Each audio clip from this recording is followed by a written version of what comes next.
মকর সংক্রান্তির দিন। এই মকর সংক্রান্তির দিনে আমাদের বাঙালিদের ঘরে ঘরে কি হয় মায়েরা? কি হয়? পিঠে পায়েস হয়তো তোমাদের দিকে হয়তো, হ্যাঁ, ধারদার পিঠে হয় না? বাঙালিরা পিঠে পায়েস খাবে না? হতে পারে? সরু চকলি, মোটা চকলি, পাটি সাপটা, নারকেল পিঠে, পুলি পিঠে, পাটি সাপটা, তাহলে নানান ধরনের পিঠে হয়।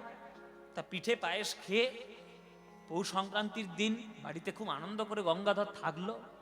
পরের দিন সকালে উঠে মনে মনে ভাবছে যে কালকেই তো গুরুর বাড়ি থেকে এসেছি, গঙ্গা স্নানটাই আমার করা হয়নি, আমার একটু গঙ্গা স্নান করতে হবে। হলে এই পৌষ সংক্রান্তির দিন গঙ্গা স্নান না করলে হয়?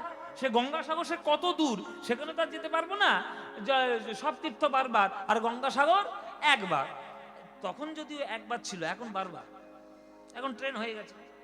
আর এই গঙ্গাসাগর যতই তোমরা বর্ধমানে থাকো, আমার দেশে না গেলে তোমাদের 14 পুরুষের উদ্ধার নেই বলে দিলাম। ওই গঙ্গাসাগরের দেশের ছেলে আমি। আমার বাড়ির থেকে গঙ্গাধর এই 1.5-2 ঘন্টার মধ্যেই আর কি, একদম কাছে। হ্যাঁ, অতটাও লাগবে না, খুব তাড়াতাড়ি যাওয়া যায়। তা গঙ্গাসাগর তো আর যেতে পারবো না। তা গঙ্গা বয়ে যাচ্ছে যখন চোখের সামনে থেকে, বরং আজকের পয়লা মাঘ, আজকে ডুবটা দিয়ে আসি গঙ্গার জলে। তা চাকন্দি গ্রাম থেকে গঙ্গা কোথায়? চাকন্দি গ্রামের কাছাকাছি গঙ্গা হচ্ছে কাটোয়ার গঙ্গা। কাটোয়া আছে না বাবা? এই যে আপনাদের বর্ধমানেরই কাটোয়া, সোজা চলে গেলে এই কাটোয়া যে গঙ্গাটা, ঠিক ওই পাটটা হচ্ছে নদিয়া জেলার চাকন্দি গ্রাম, আর এই পাটটা হচ্ছে কাটোয়া। এইবার গঙ্গাদাস স্নান করতে এসে দেখছে যে গঙ্গার ওই পারে মানে কাটোয়াতে প্রচুর লোকের ভিড়। একটা বট গাছের তলায় অনেক লোক, সব করজোরে, দূর থেকে বোঝা যাচ্ছে যতটুকু, করজোরে সবাই দাঁড়িয়ে আছে। কেন? আজকের ওই বট গাছের তলায় অভূতপূর্ব ঐতিহাসিক ঘটনা ঘটছে। কি ঘটনা ঘটছে সেটা এবার আমরা বলবো। কাঞ্চন নগরে এক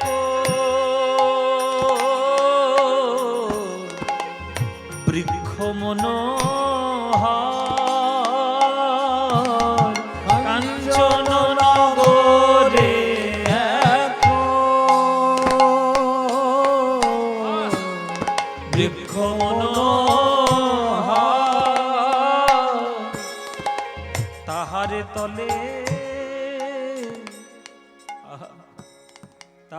তলে বসিলে আমার গৌরাঙ্গ সুন্দর। সবাই হাত জোড়ে করে বসুন, সবাই হাত জোড়ে করে একটু বসুন বাবা। সুরধ্বনির তীর আলো করে বটগাছের তলায় গঙ্গার তীরে আমার নিমাই বসে আছে। তাহারে তলে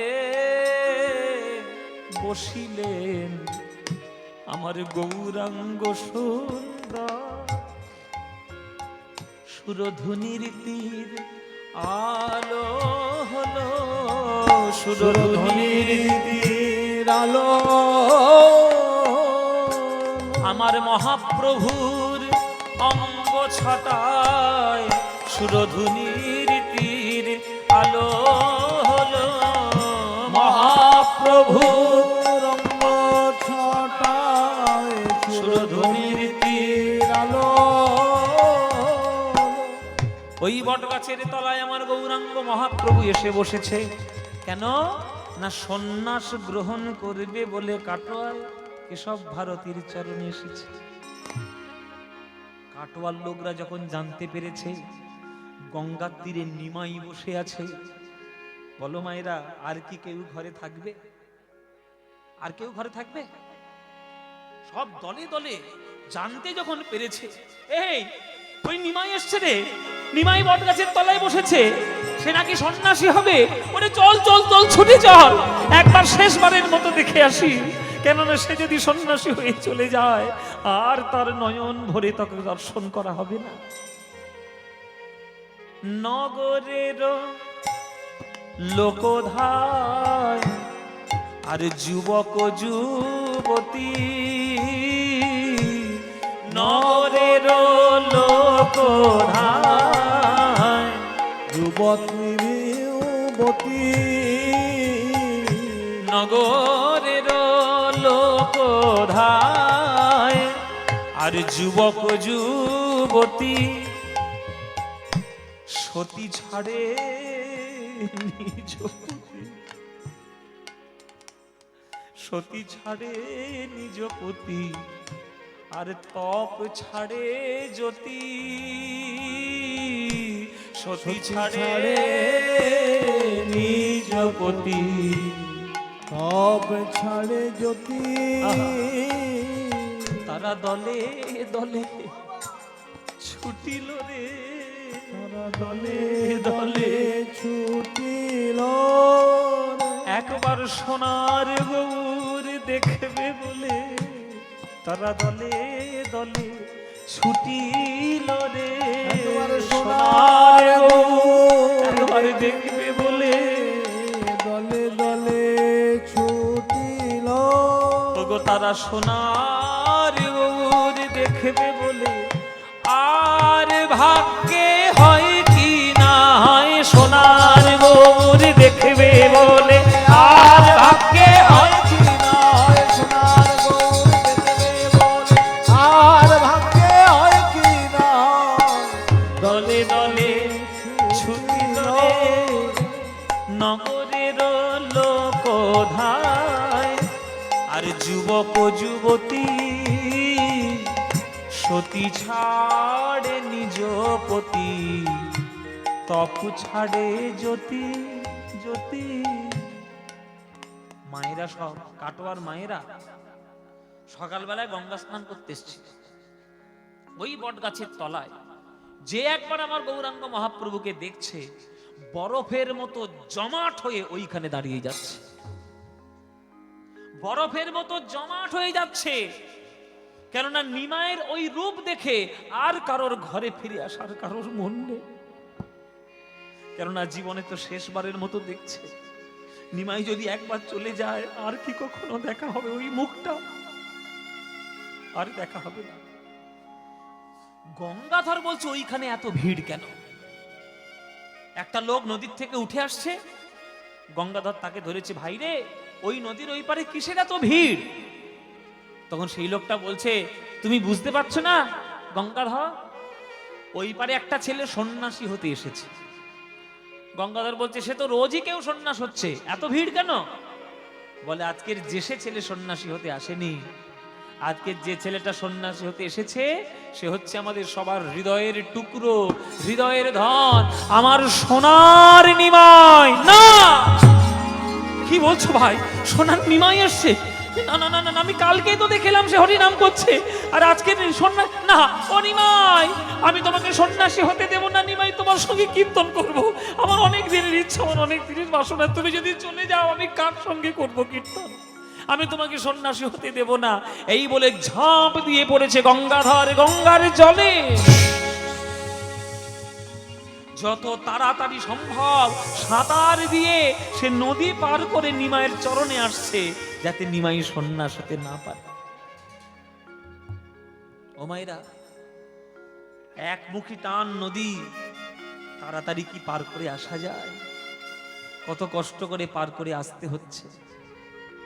এদিকে নিমাই আমার সন্ন্যাসী হবে বলে মুন্ডন করে আজ বসে রয়েছে কেশব ভারতীর কাছে। গুরুদেব, আপনি দয়া করে আমায় দীক্ষাটা দিন। যে ঘর ছেড়ে বেরিয়ে এসছি সেই ঘর ছেড়ে আমি আর যেতে পারবো না ঘরে, আপনি দয়া করে আমাকে সন্ন্যাস মন্ত্রে দীক্ষা দিন।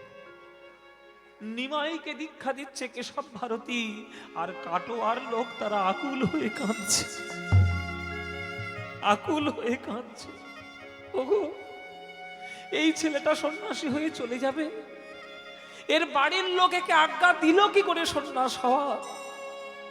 শুনেছি কিছুদিন আগে বিয়ে করেছে বিষ্ণুপ্রিয়া বলে একটা মেয়ের সঙ্গে, সেই মেয়েটাই বা কি করে অনুমতি দিল সন্ন্যাস হওয়ার?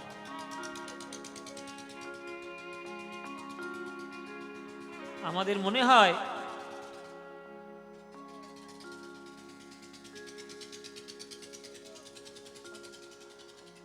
টাইটানিক জাহাজ যাচ্ছে।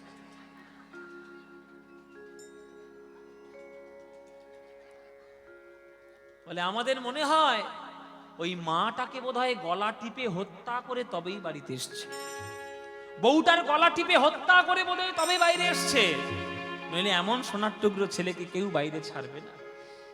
বলছে কেহ কহে নিজ নারীর পরাণ বধিয়া,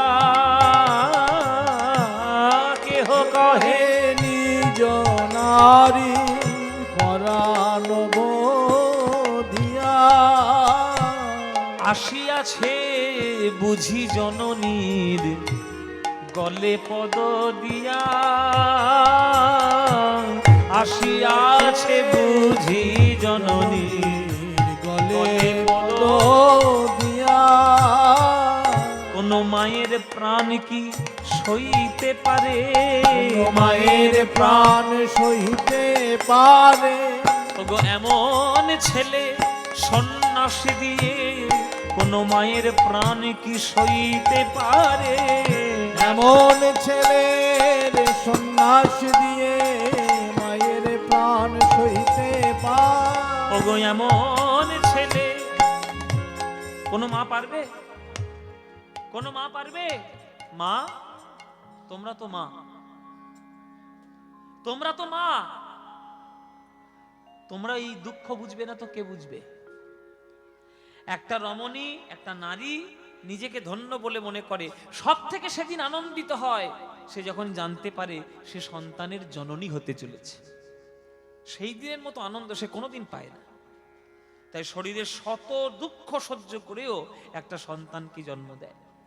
সারা জীবন ধরে মনের মধ্যে একটা আশা করে থাকে যে মা হয়ে যদি সন্তানের কোলে মাথা রেখে মরতে পারি আমার জীবনটা ধন্য হবে। একটা মায়ের আশা সন্তানের কোলে মাথা রেখে মরবো, কিন্তু সন্তান যদি মায়ের কোলে মাথা রেখে মরে যায় এর থেকে বড় কষ্ট আর কিছু আছে? যে মা সন্তান হারিয়েছে সেই মা জানে, আর কেউ জানে না। সচিমা আমার সেই মা, 8টা কন্যা সন্তান মরে গেছে, বড় ছেলে চলে গেছে, স্বামী হারা হয়েছে, শাশুড়ি হয়ে বৌমার মরণ দেখেছে চোখের সামনে, লক্ষ্মীপ্রিয়ার মরণ। এমন জনম দুঃখিনী সচিমা, তাকে ছেড়ে নিমাই এসছে। তাই নদীটা সাঁতার দিয়ে গঙ্গাধর তাড়াতাড়ি আসছে যাতে নিমাই সন্ন্যাসী হতে না পারে। এদিকে মন্ত্র দীক্ষা নিয়ে নিল কেশব ভারতীর কাছে। ওগো নিমাই, শত শত মানুষকে দুঃখ দিয়ে তুমি আজ সন্ন্যাসী হলে নিমাই। শ্রীকৃষ্ণের চরণে যাতে চৈতন্য হতে পারে সবার, এই প্রচেষ্টা যেন তোমার থাকে। তাই এই বটগাছের তোমার তলায় তোমাকে আমি দীক্ষা দিলাম, আর তোমার নাম দিলাম নতুন। কি নাম? অদ্য হইতে নাম তোমার শ্রীকৃষ্ণ চৈতন্য। শ্রীকৃষ্ণ চৈতন্য, কৃষ্ণ নাম দিয়া জীবের করা তুমি ধন্য, তুমি ধন্য। হরি নাম দিয়া জীবের করাও তুমি ধন্য, তুমি ধন্য। কৃষ্ণ নাম দিয়া জীবের করাও তুমি ধন্য। কেশব ভারতী গঙ্গাধর আছাড় খেয়ে পড়েছে কেশব ভারতীর চরণে। কেশব ভারতী, আমার নিমাই কই? কেশব ভারতী দেখিয়ে দিলেন, এই তো তোমার নিমাই, এই আমার নিমাই, এই আমার নিমাই। আমার নিমাইয়ের ঘাড় পর্যন্ত কোঁকড়ানো চুল ছিল, কি অপরূপ দেখতে ছিল।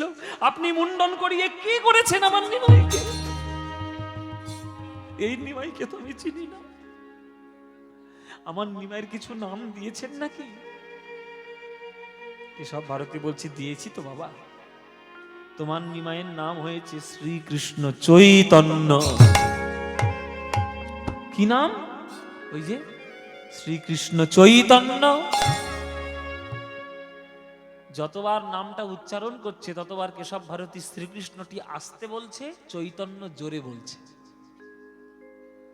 এই শুনে আজকের কেশব ভারতীর কাছ থেকে গঙ্গাধর শুধু চৈতন্যটাই শুনতে পেয়েছে, শ্রীকৃষ্ণটা ভালো করে শুনতে পাই।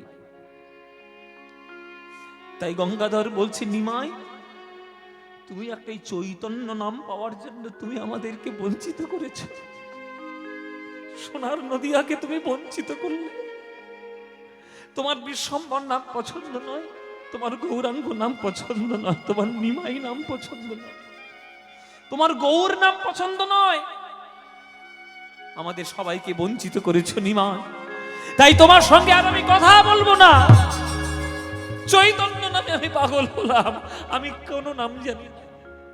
চৈতন্য চৈতন্য করি উন্মাদ হইল, উন্মাদ হইল, নয়নের ধারায় গঙ্গাধার ভাসিতে লাগিল, ভাসিতে লাগিল, নয়নের ধারায় গঙ্গাধার ভাসিতে লাগিল। বাড়িতে ফিরে এলো, শুধু মুখে একটাই শব্দ, চৈতন্য চৈতন্য চৈতন্য, আমার চৈতন্য। পাড়ার লোকেরা যদি পণ্ডিত মশাই বলে সাড়া নেই, ভট্টাচার্য মশাই বললে সাড়া নেই, ঠাকুর মশাই বললে সাড়া নেই, ও গঙ্গাধর সাড়া নেই।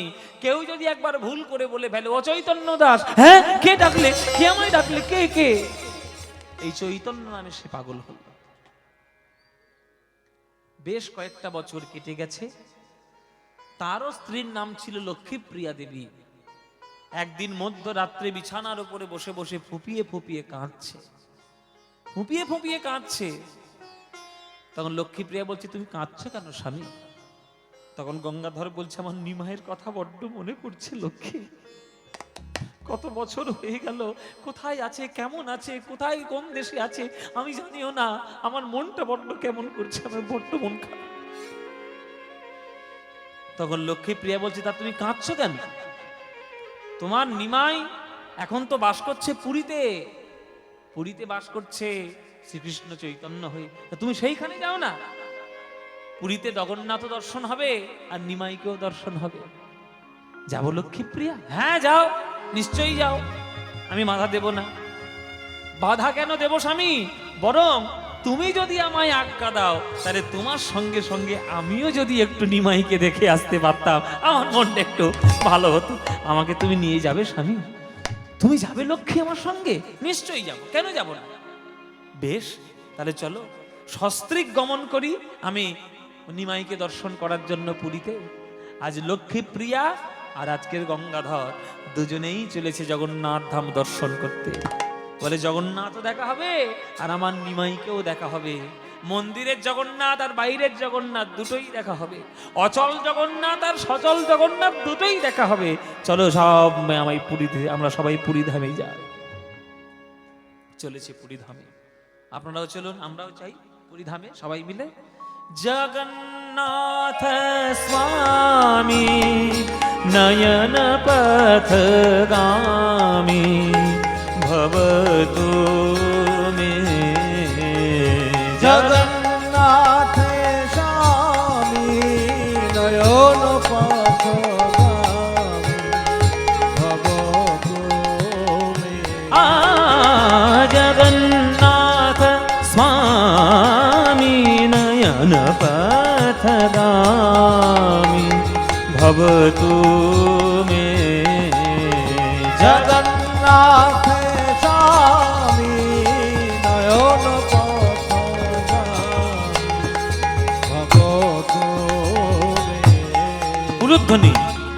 কদাচিৎ কালীন বিতট বিপিন সঙ্গীত তরল মুদাভীরি নারী বদন কমল স্বাদ মধুপ रमा ब्रह्मा शिव शूर गणेशार्चित पद जगन्नाथ स्वामी नयन पथगामी भवतु मे।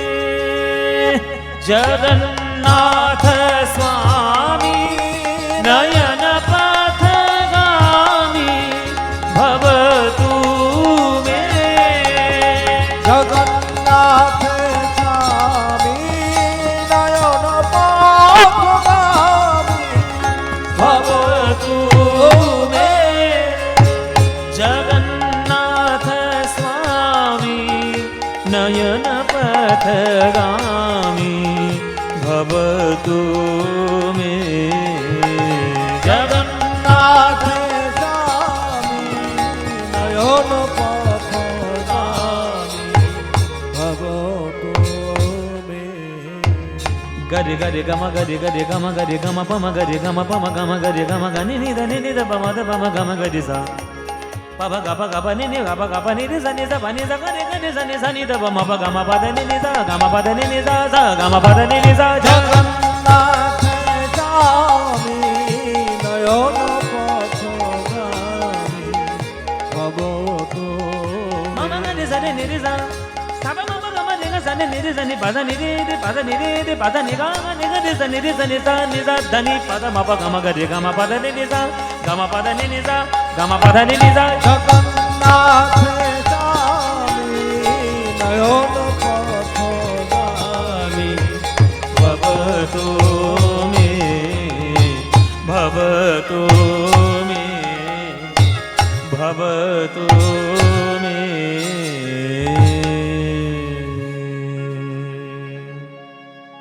সবাই বলুন জগন্নাথ দেব কি, জয় জগন্নাথ দেব কি, জয় জগন্নাথ দেব কি।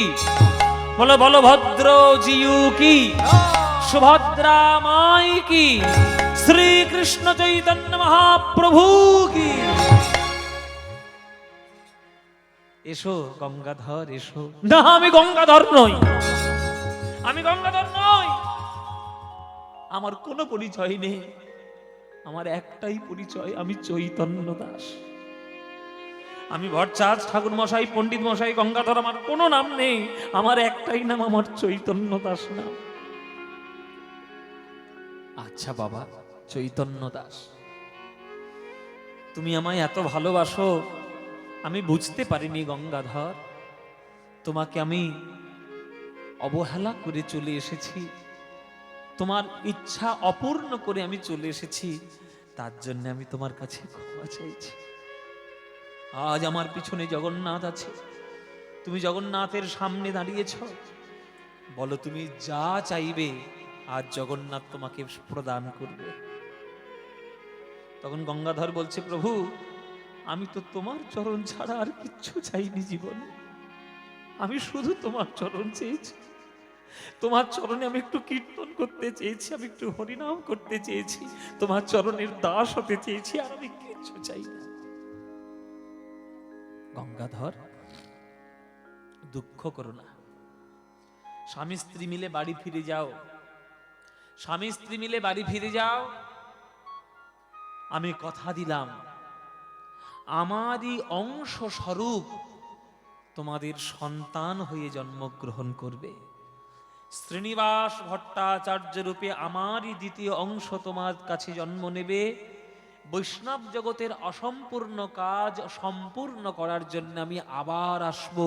তুমি হবে আমার বাবা, লক্ষ্মীপ্রিয়া হবে আমার মা, আমি হব তোমাদের সন্তান, তোমাদের সন্তান রূপে আমি আবার জগতে জন্মগ্রহণ করব। বাড়ি যাও গঙ্গাধর, বাড়ি যাও।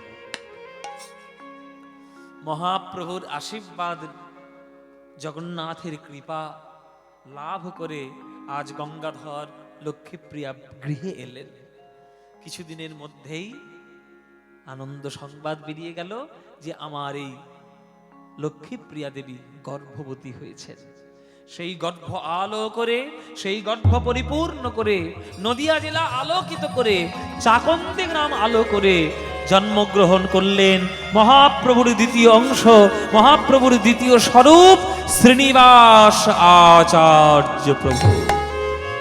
শ্রীনিবাস জনমিল গঙ্গাধরের ঘরে, শ্রীনিবাস জনমিল গঙ্গাধরের ঘরে, শ্রীনিবাস জনমিল গঙ্গাধরের ঘরে, শ্রীনিবাস জনমিল গঙ্গাধরের ঘরে। পাড়া প্রতিবেশীর মনে আনন্দ না ধরে, পাড়া প্রতিবেশীর মনে আনন্দ না ধরে। উলুধ্বনি শঙ্খধ্বনি করে নারীগণ, উলুধ্বনি শঙ্খধ্বনি করে নারীগণ, আর বাহু তুলে জয়ধ্বনি দেয় ভক্তগণ। বাহু তুলে জয়ধ্বনি দেয় ভক্তগণ। ওগো আনন্দ আর ধরে না, আনন্দ ধরে না, গঙ্গাধরের পুত্র হলো আনন্দ আর ধরে না। গঙ্গাধরের পুত্র হলো আনন্দ ধরে না। ওই শ্রীনিবাস শ্রীনিবাসের জন্ম হলো আনন্দ আর ধরে না। শ্রীনিবাসের জন্ম হলো আনন্দ ধরে না। পাগলা ঠাকুরের একটা ছেলে, এই ছেলেটার জন্য ওই পাগলামো ব্যামোটা সারবে। হ্যাঁ, নলে ভীমরতি একবারে পাগল, একবার পাগল। এই তুই দেখেছিস না কেমন দেখতে? হ্যাঁ, সুন্দর দেখতে না? হ্যাঁ, মহাপ্রভুর মতো দেখতে। এ বাপ রে বাপ, মহাপ্রভু আমার নিমাইয়ের গায়ের রং ছিল যেমন দুধি আলতা গায়ের রং, একবার টক টক করছে, সোনার মতো চকচক করছে, ওই রকম গায়ের রং। বলে আনন্দ হবে না? এইবার ছেলেটার জন্য যদি গঙ্গাধরের একটু ভীমরতিটা সারে। পণ্ডিত মশাই বললে সাড়া দেয় না, ভট্টাচ বললে সাড়া দেয় না, চৈতন্য সে পাগল। যাক বাবা, একটা ছেলে হয়েছে, আমাদের আনন্দ হচ্ছে। ও মায়েরা, তোমাদের আনন্দ হচ্ছে না? মায়েরা বলছে বাবা আনন্দ হবে কি, আর যা ঠান্ডা পড়েছে, চাদর মুড়ি দিয়ে আমাদেরও ঠান্ডা লাগছে। আমরা কি করবো মায়েরা, বাধ্য হয়ে গাইতে হচ্ছে, নইলে এদিক দিয়ে সুরসুর করে হিমালয়ের হাওয়া বইছে। আমরা আর কি করব, না গাইলে আবার তো মুশকিল। যাই হোক, আপনারা কষ্ট করে শুনছেন, আমরাও কষ্ট করে গাইছি, কিন্তু কীর্তনের মতো আনন্দ কোনো গানে আছে নাকি? আনন্দ ধরে না, আনন্দ ধরে না। শ্রীনিবাসের জন্ম হলো আনন্দ আর ধরে না। শ্রীনিবাসের জন্ম হলো আনন্দ ধরে না। শ্রীনিবাসের জন্ম তোমরা হরি হরি হরি বলো। শ্রীনিবাসের জন্ম হলো হরি হরি হরি বলো। শ্রীনিবাসের জন্ম হেরে হরি হরি হরি বলো। শ্রীনিবাসের জন্ম হেরে হরি হরি হরি বলো। আনন্দ ধরে না, আনন্দ ধরে না, আনন্দ ধরে না। ওই ছোট্টবেলা থেকে মায়ের কোলে বসে বসে আজকে শ্রীনিবাস শিক্ষা গ্রহণ করছে। একটা মা একটা সন্তানকে যা শেখাতে পারে, স্কুল বলো, কলেজ বলো, ইউনিভার্সিটি বলো, সেই শিক্ষা কোনোদিন দিতে পারবে না একটা মা যা শিক্ষা দেবে। তাই মা নিজেই একটা ইউনিভার্সিটি, মা নিজেই একটা বিশ্ববিদ্যালয়। পিতামাতার চরণে সন্তান যতটা শিখবে, সারা জীবনে সেই শিক্ষা স্কুল কলেজে পাবে না। স্কুল কলেজে গেলে কি শিখবে? 5 দোকানে 10, 3 5 15, হ্যাঁ, এবিসিডি, অ্যাপেল বল, আর a square plus 2b plus b square, নানান ধরনের ফর্মুলা, বীজগণিত, পাটিগণিত, ভৌতবিজ্ঞান, রাষ্ট্রবিজ্ঞান, রসায়ন বিজ্ঞান সব শিখবে। কিন্তু মানুষ কাদের কোলে হবে? বাবা মায়ের কোলে হবে। তাই আপনারা মা, সন্তানকে মানুষ করার দায়িত্ব আপনাদের। দেখুন কি করে শ্রীনিবাস মানুষ হচ্ছে। 6 মাস বয়স হয়ে গেছে, শ্রীনিবাস সবে হামাগুড়ি দেওয়া শুরু করেছে। হামাগুড়ি দেওয়া যখন শুরু করেছে, আলতো আলতো কথা যখন বেরোচ্ছে, হ্যাঁ, যখন আলতো আলতো কথা বেরোচ্ছে, তখন মা সন্ধেবেলায় ওই ঘরের সামনে ঠাকুর ঘর, সেই ঠাকুর মন্দিরে কোলে করে বসায়, আর বসিয়ে ওই ছোট্ট ছোট্ট হাত দুটি নিয়ে এরকম করে তালি তালি দিয়ে শেখাচ্ছে। বলো তো বাবা, বলো, বলো বাবা, বলো নিতাই নিতাই নিতাই, বলো গৌর গৌর গৌর। মা শেখাচ্ছে।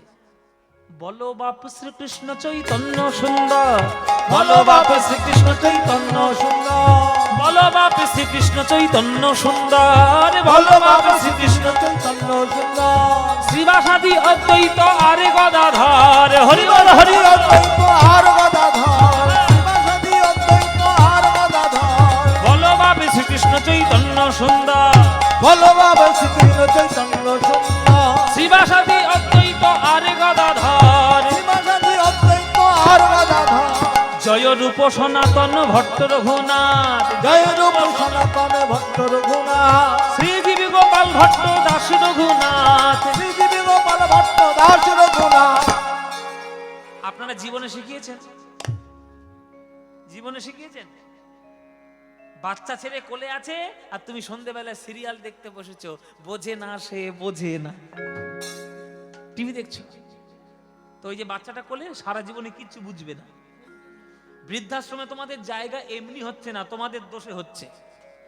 ছোট্টবেলা থেকে কানে তো 20 মন্ত্র ঢুকিয়ে দিচ্ছ, তারা মানুষ হবে কি করে? চোখের মাথা খাচ্ছ, কর্তার পকেট থেকে পয়সা খসছে, দামি দামি টিভি আসছে, চোখের মাথা খাচ্ছ, মাথার ব্যামো হচ্ছে, আর সংসারের অশান্তি ঘটছে। সিরিয়ালে এই কটা উপকার ছাড়া আর কিচ্ছু পাচ্ছ না। কি করে শাশুড়ির খাবারে বিষ মাখাবে, কি করে বৌমার গলা টিপে মারবে, আর কি করে নায়ককে ধরে ধরে 5-10টা করে বিয়ে দিয়ে দেবে। যত সব অশিক্ষিতদের দল, সেই সব আপনারা বাড়িতে ঢোকাচ্ছেন, আর আপনারা নিজেরাই সব সেইগুলো দর্শন করে আর নিজেদের সংসারে খাল কেটে কুমির নিয়ে আসছেন। জীবনে কখনো সন্তানকে কোলে করে নিয়ে এই মন্দিরে বা শিব মন্দিরে বা এই রাধা গোবিন্দ মন্দিরে এসে বসেছেন আর বলেছেন, বলো বাবা, বলো বাবা, নিতাই নিতাই, বলো গৌর গৌর গৌর। তবেই না সেই বাচ্চাটা বড় হয়ে জানতে চাইবে নিতাইকে, গৌরকে, বিবেকানন্দকে, রামকৃষ্ণকে, তবেই তো সে জানতে চাইবে। জানতে চাইলে তবেই সে মানুষ হবে। মানুষ করুন। মানুষের অবয়ব চারিদিকে ঘুরে বেড়াচ্ছে, মানুষ ঘুরে বেড়াচ্ছে না। মানুষ যদি ঘুরে বেড়াতো, আজকের ইসরায়েলের যা দশা হচ্ছে ওটা হতো? গাজায় যা হচ্ছে, ইসরায়েলে যা হচ্ছে, সারা বিশ্বে যা যুদ্ধ হচ্ছে, মানুষ হলে হতো? জেনে রাখবেন, যে দেশ থেকে সঙ্গীত চলে যায়, যে দেশ থেকে কালচার চলে যায়, যে দেশ থেকে চিত্রকলা চলে যায়, যে দেশ থেকে গান বাজনা চলে যায়, সেই দেশটা গোলা বারুদের দেশ হতে বেশি দিন সময় লাগে না। তার জলজ্যান্ত প্রমাণ এই Pakistan, Afghanistan, Iraq, Iran, Gaza, Israel যা দেখছেন সব ওই উদাহরণ। তাই তাদের দেশে গান বাজনা নেই, প্রেম নেই, মনুষ্যত্ব নেই, তা সেখানে বোমা গোলাগুলি হবে না তো কি হবে? মানুষ করুন, মানুষ। কোলে বসান, বাচ্চাদের হাতটা করতালি দিয়ে শেখান, নিজেরাও শিখবেন, বাচ্চাদেরও শেখাবেন।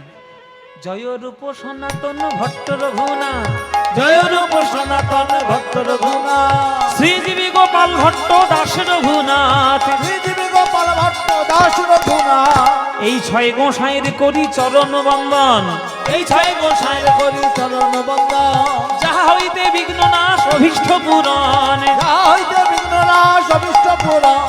এই 6 গোসাই যাবে ব্রজে কইলে বাস, এই 6 গোসাই যাবে ব্রজে কইলে বাস। ওগো রাধা কৃষ্ণ নিত্য লীলা করিলেন প্রকাশ, রাধা কৃষ্ণ নিত্য লীলা করিলেন প্রকাশ। বাবা বদন ভরে জয় দাও, বদন ভরে জয় দাও, বদন ভরে জয় দাও, বদন ভরে জয় দাও। জয় দিলে জয়ী হবে, বদন ভরে জয় দাও, জয় দিলে জয়ী হবে, বদন ভরে জয় দাও। জয় দিলে জয়ী হবে, হরি হরি হরি বলে জয় দিলে জয়ী জয় হবে। হবে, হরি হরি হরি বলে জয় দিলে জয়ী হবে, হরি হরি হরি বলে জয় দিলে জয়ী হবে, হরি হরি হরি বলে জয় দিলে জয়ী হবে, হরি হরি হরি বলে জয় দিলে জয়ী হবে। বদন ভরে জয় দাও, বদন ভরে জয় দাও, বদন ভরে জয় দাও। মায়ের কোলের শিক্ষা নিতে নিতে শ্রীনিবাসের বয়স হলো ওই 6-7 বছর। বাবার হাত ধরে, বাবার হাত টেনে টেনে শ্রীনিবাস বলছে, বাবা আমায় পাঠশালায় পাঠাবে না? আমি পড়াশোনা করতে যাব না? রক্ত কথা বলছে তো, রক্ত কথা বলবে না? বাবা পণ্ডিত হওয়ার জন্য নবদ্বীপে গিয়ে বসেছিল, সেই পড়াশোনার সেই রক্ত তো কথা বলছে। রক্ত, আমায় পড়াশোনা করাবে না বাবা? ভর্তি করিয়ে দিল মাস্টারমশাইদের কাছে, পাঠশালায়। আশেপাশে যত শিক্ষক ছিল সবার কাছে যা যা ভালো শিক্ষা পাওয়া যায় সবগুলো গ্রহণ করল। ওই যে একটা কথা আছে না মায়েরা, যেখানে দেখিবে ছাই উড়াই দেখো তাই, পাইলেও পাইতে পারো অমূল্য রতন। শিক্ষা কোথা থেকে আসবে কেউ জানে না। একটা মুচির কাছেও শিখতে হয়, জানো? একটা মুচি যখন জুতো সেলাই করে, তুমি পারবে? তুমি তো পারবে না, তাহলে শিখতে ক্ষতি কি? সম্মান সবাইকে করবে। তুমি ব্রাহ্মণ, তুমি চণ্ডী পাঠ করতে পারো, তার জন্য তোমার কাছে শিখবো। একটা মুচি, সে যে জুতো সেলাইটা করতে পারবে, সে তুমি পারবে, তাহলে ওটাও আমার কাছে শিখতে হবে। তাই জগতের যত সমাজের মানুষ রয়েছে সবাই সম্মানের অধিকারী, কেউ অসম্মানের অধিকারী নয়। তুমি সম্মান দিতে পারছো না, এটা তোমার অশিক্ষা, তার কোনো দোষ নেই, তার কোনো দোষ নেই। তাই যেখান থেকে শিক্ষা পাবেন সেইখান থেকে কুড়িয়ে নিন। আশেপাশের যা যা মাস্টার মশাই, শিক্ষক মশাই ছিলেন, প্রত্যেকের কাছে শ্রীনিবাস গেল, পড়াশোনা করে এলো। এই পড়াশোনা করতে করতে বড় হতে হতে ওই মোটামুটি বয়স হয়েছে 12-14 বছরের মতো বয়স হয়েছে শ্রীনিবাসের। ওইটুকু বয়সে সে মহাপণ্ডিত হয়ে উঠল। পণ্ডিত যখন হবে তার কথাবার্তার মধ্যে অন্যরকম কথাবার্তা আসবে, শালীনতা আসবে, ভদ্রতা আসবে। বাবার কাছে গিয়ে বলছে, বাবা একটা কথা বলবো? বল বাবা শ্রীনিবাস, কি কথা? বলে, আমার বাবার নামে যদি কেউ খারাপ কথা বলে আমার কি ভালো লাগবে? তুমি তো আমার বাবা, তোমার নাম ধরলে তুমি সাড়া দাও না, তোমার উপাধি ধরলে সাড়া দাও না, গঙ্গাধর বললে সাড়া দাও না, পণ্ডিত মশাই বললে সাড়া দাও না, চৈতন্য দাস বললে তুমি তখন নড়ে চড়ে বসো। কে এই চৈতন্য দাসটা? কে? কার নামে তুমি এত পাগল?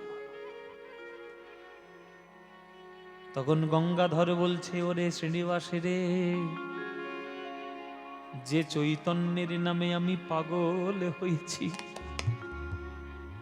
সে চৈতন্যকে যে একবারে দেখবে সে তো আমার মতো পাগল হয়ে যাবে।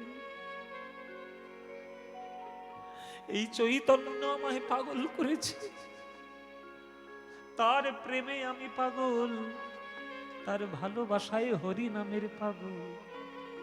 সেই চৈতন্য কি জানিস? আমার আমার গৌর রতন করে যত।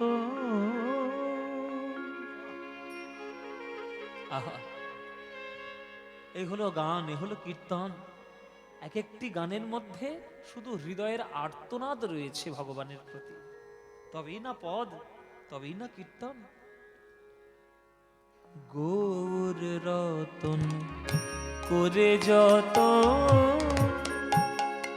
রাখবো হিয়ার মাঝে,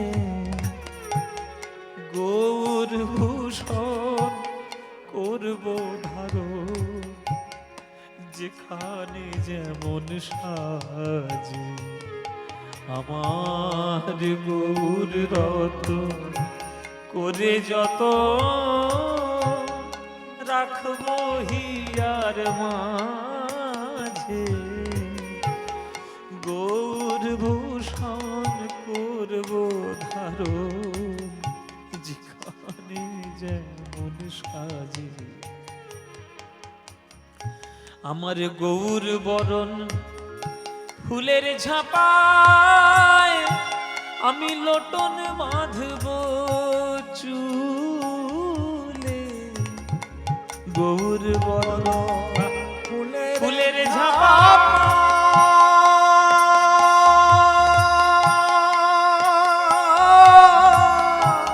আমি লোটন বাঁধব চুলে। গৌর বলে গরব করে আমি পথে যাব চলে। আমি গৌর বলে গরব করে পথেই যাব চলে। তোমরা দেখছো কি সই আমার গোরা রূপে, আমার সকলই গেল ভেসে। দাস লোচন বলে কুতূহলে আমি দেখবো বসে বসে। দাস লোচন বলে কৌতূহলে দেখবো বসে বসে। দেখবো দেখবো কারা গেল আরে কারা আছে, কারা গেল আর কারা আছে। আমি গৌর ভালো বেসেছি বলে দেখবো কারা গেল আর কারা আছে। গৌর ভালো বেসেছি বলে দেখবো কারা গেল কারা আছে। দাস লোচন বলে কুতূহলে আমি দেখবো বসে বসে। ও তাহলে মা ছোটবেলায় সে কোলে বসিয়ে বসিয়ে যে গৌরের নাম করাতো, সেই গৌর তোমার চৈতন্য? বলে হ্যাঁ, ওই গৌরী আমার চৈতন্য। ওর জন্যই আমি পাগল হয়েছি রে শ্রীনিবাস। বাবা, তুমি তো গৌরকে দেখেছো, আমি তো গৌরকে দেখিনি। তুমি আমায় কৃপা করে একটু গৌরকে দেখাতে পারবে? তোমার কথা শুনে আমার গৌরের প্রতি প্রেম অনুরাগ বৃদ্ধি হয়েছে। আমি একবার দেখবো গৌরকে, আমায় দেখাতে পারবে? শ্রীনিবাস, পড়াশোনা সারা জীবন করবি, কিন্তু একবার যদি গৌর আমার বেরিয়ে যায় জগৎ থেকে, আর পাবি না। ওই গৌর আমার এখন বসবাস করছে পুরীতে। তার শরীর ভালো নয়, লোকের মুখে আমি শুনেছি সে হরিনাম করতে করতে নাকি সমুদ্রের জলে ঝাঁপিয়ে পড়ে। সে নাকি কীর্তন করতে করতে তার চোখ বেরিয়ে আসে। সে নাকি হরিনাম করতে করতে হাত পা অবশ হয়ে যায়। যত শিগগির পারিস পুরীতে গিয়ে একবার আমার গৌরাঙ্গকে দেখে আয়। তারপরে তুই সারা জীবন পড়াশোনা কর, আমার বাধা দেব কিচ্ছু নেই, কিন্তু একবার গৌরকে দেখে আয়। বেশ বাবা, আমি আর দেরি করব না, আমি গৌরকে দেখতে যাব। আমি এই তোমার চরণে প্রণাম করে আমি কালকেই বেরিয়ে যাব, আর দেরি করব না। শুভস্য শীঘ্রম, যত তাড়াতাড়ি পারা যায় শুভ কাজ করে দিতে হয়। তারপরের দিন সকালবেলায় ছুটে চলল পুরীতে দর্শন করার জন্য গৌর হরিকে। সেদিন ছিল সরস্বতী পুজো বাবা, চারিদিকে সব সরস্বতী পুজো হচ্ছে, আর সেই সময় গৃহত্যাগ করছে শ্রীনিবাস গৌরকে দেখবে বলে। গৌর গৌর গৌর গৌর গৌর গৌর গৌর হে, গৌর গৌর গৌর গৌর গৌর গৌর গৌর হে, গৌর গৌর গৌর গৌর গৌর গৌর গৌর হে, গৌর গৌর গৌর গৌর গৌর গৌর গৌর হে, গৌর গৌর গৌর গৌর গৌর গৌর গৌর হে, গৌর গৌর গৌর গৌর গৌর গৌর গৌর হে, গৌর গৌর গৌর গৌর গৌর গৌর রক্ষ মাং, গৌর গৌর গৌর গৌর গৌর গৌর রক্ষ মাং, গৌর গৌর গৌর গৌর গৌর গৌর পাহি মাম, গৌর গৌর গৌর গৌর গৌর গৌর পাহি মাম, গৌর গৌর গৌর গৌর গৌর গৌর হে, গৌর গৌর গৌর গৌর গৌর গৌর গৌর হে, নিতাই গৌর হরি বল হরি বল, গৌর হে।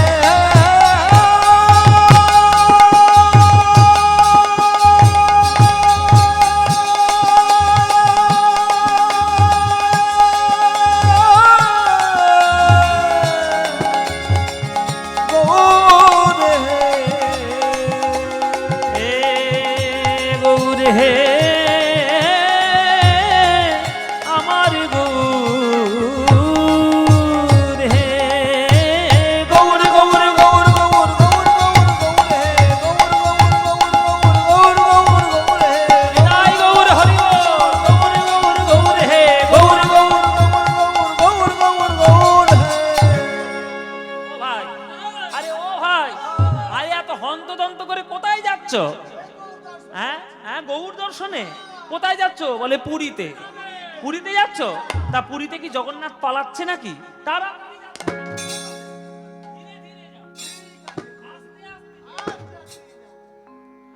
বলে গৌরকে আমার কি জগন্নাথ পালাচ্ছে নাকি?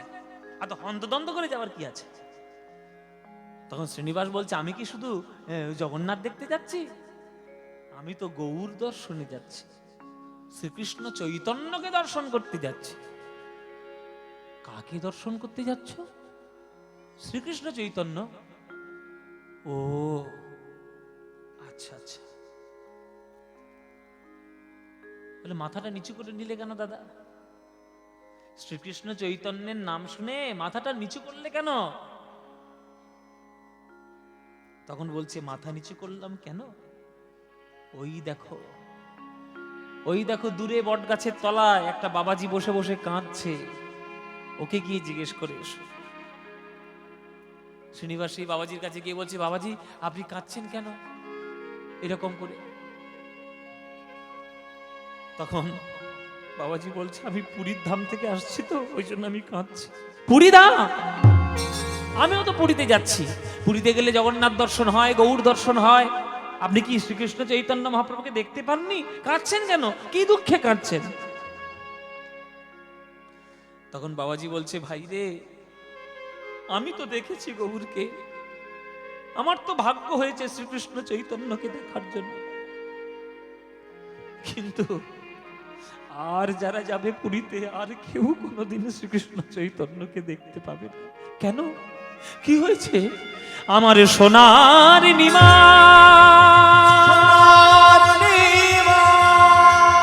আমার প্রাণের গৌর হরি শ্রীকৃষ্ণ চৈতন্য এই জগতে না,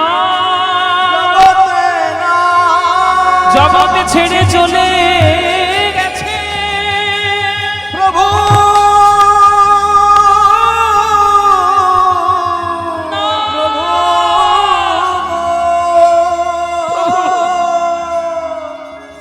এ তুমি কি করলে গৌর সন্ধ্যা?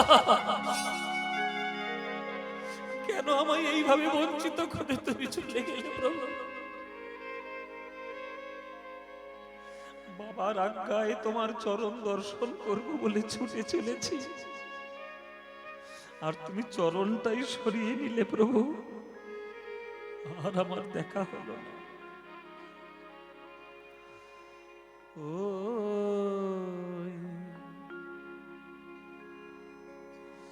গোরা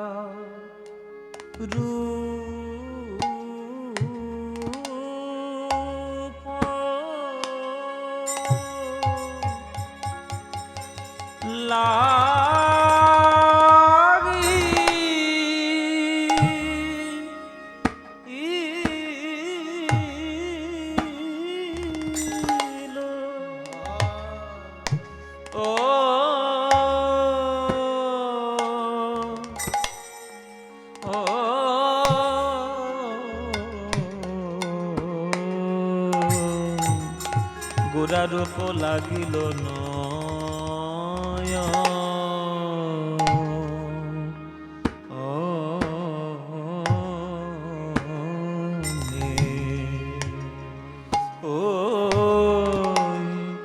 গোরা রূপ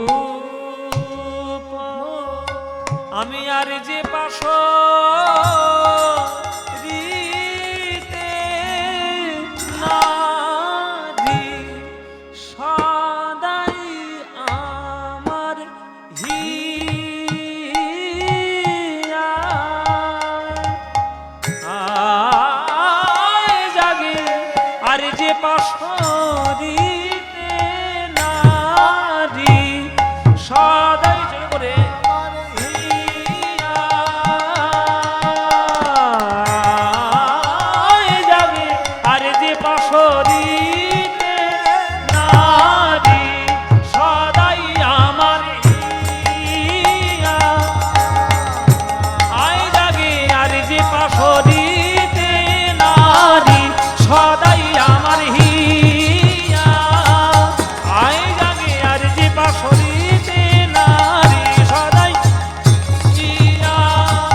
মধ্যম দশকোষী তালের একটা গান।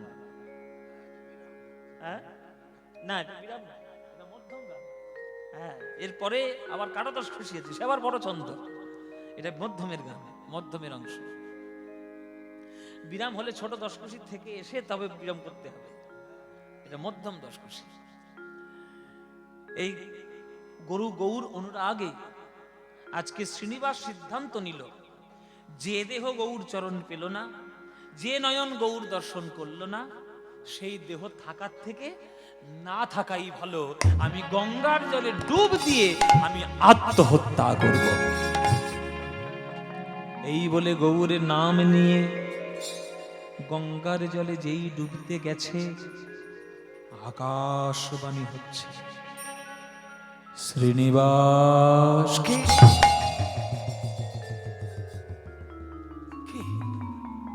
শ্রীনিবাস, তুমি যার নামে পাগল আমি সেই বলছি, প্রভু তুমি তুমি আকাশবাণী কেন করছো, আমাকে দেখা কেন দিলে না? আমার এই দেহ থাকার থেকে তো না থাকাই ভালো, কেন আমি এই দেহটা নিয়ে থাকবো? তোমার চরণ দর্শন করতে পারি না। শ্রীনিবাস 84 লক্ষ মানব জনির মধ্যে 4 লক্ষ মানব দেহ পেতে হয়। এই দেহ পাওয়া এত সোজা নয়, আর সেই দেহ তুমি সহজে পেয়ে এইভাবে নষ্ট করছো শ্রীনিবাস। শ্রীনিবাস, এ দেহ তোমার দেহ নয়, আমারই দেহ। তোমার পিতা মাতা আমার চরণে এসেছিল, তাই আমারই অংশ স্বরূপ হয়ে তোমার আজ জন্ম হয়েছে। বৈষ্ণব জগতের অপূর্ণ কাজ তোমায় পূর্ণ করতে হবে। আত্মহত্যা করো না শ্রীনিবাস, যাও বৃন্দাবনে যাও, পুরীতে দর্শন করো। আমি নেই বলে পুরীতে কত ভক্ত কেঁদে পাগল হচ্ছে। আগে পুরীতে গিয়ে তাদের প্রবোধ দাও, তাদের শান্ত করো, তারপর বৃন্দাবনে গিয়ে প্রেম লাভ করো। আত্মহত্যা করো না শ্রীনিবাস। জেনে রাখবে, আমার আশীর্বাদ সদাই সর্বদাই তোমার সঙ্গে রয়েছে। যাও যাও, পুরীতে যাও। মহাপ্রভুর আকাশবাণী পেয়ে আত্মহত্যা করার সিদ্ধান্ত পরিত্যাগ করল। পরিত্যাগ করে আবার পুরী ধামের উদ্দেশ্যে চলেছে আমার এই শ্রীনিবাস। গৌর গৌর গৌর গৌর গৌর গৌর গৌর হে, গৌর গৌর গৌর গৌর গৌর গৌর গৌর হে, গৌর গৌর গৌর গৌর গৌর গৌর গৌর হে, গৌর গৌর গৌর গৌর গৌর গৌর গৌর হে, গৌর গৌর গৌর গৌর গৌর গৌর গৌর হে, গৌর গৌর গৌর গৌর গৌর গৌর গৌর হে, ও গৌর গৌর গৌর গৌর গৌর গৌর গৌর হে, গৌর গৌর গৌর গৌর গৌর গৌর গৌর হে। জগন্নাথ ধামে যে এসে দাঁড়িয়েছে, সমস্ত লোক জানতে পারলো মহাপ্রভুর মতো দেখতে একটা ছেলে এসছে। নিমাই এসছে, নিমাই। ওরে গৌরে, ওরে গৌরে। পুরী ধামে সবাই খবর পেয়ে গেল গৌর এসেছে। দেখতে তো নিমাইয়ের মতো একেবারে, একদম সেই লাল টকটকে দেহ, সোনার মতো, মুখটাও সেই রকম। সবাই গৌর গৌর বলে পাগল। সব ভক্তরা ছুটে এসে বলছে, আগে তুমি গদাধরের আশ্রমে যাও।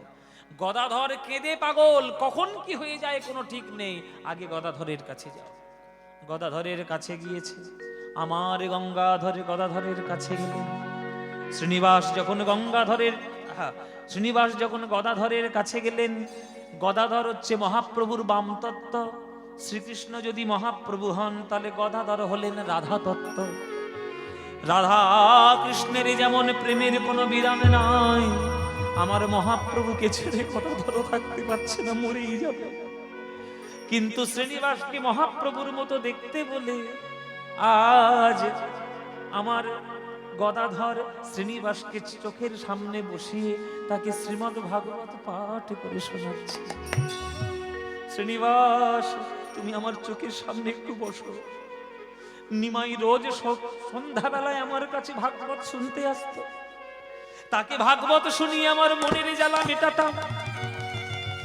কতদিন শোনাই নাই, আজ তুমি আমার সামনে বসে যদি শোনো, আমার মনে হবে আমার গৌরকে আমি ভাগবত শোনাচ্ছি। বৃন্দাবনং সখি ভুববিতনোতি কীর্তি যদ দেবকি সুতপদাম্বুজলব্ধ লক্ষ্মী গোবিন্দ বেণুমনমাত্ত ময়ূর নৃত্যং প্রেক্ষার্য সান্‍ය বরদান্য সমস্ত সত্ত্বম। এক একটি শ্লোক বলছে, নয়নের অবিরত অশ্রুধারা বেয়ে পড়ছে, অবিরত অশ্রুধারা বয়ে পড়ছে। হরি বল মায়েরা। ভাগবত পাঠ যখন শেষ হয়ে গেল, তখন শ্রীনিবাস জিজ্ঞেস করছে যে আপনি তো একবারও গ্রন্থের দিকে তাকালেনই না, অনর্গল বলেই গেলেন, মানে কি আপনার ভাগবত মুখস্থ? তখন গদাধর বলছে, যখন আমার সামনে নিমাই বসে বসে শুনতো, তার চোখের জল দেখে আমারও চোখের জল বাঁধ মানত না, আমারও নয়ন জল ওই ভাগবত গ্রন্থের উপরে পড়তো। চোখের জল পড়ে পড়ে কালি মুছে গেছে শ্রীনিবাস। শুধু রোজ ভাগবত পাঠ করতাম বলে শ্লোকগুলো আমার মুখস্থ রয়েছে।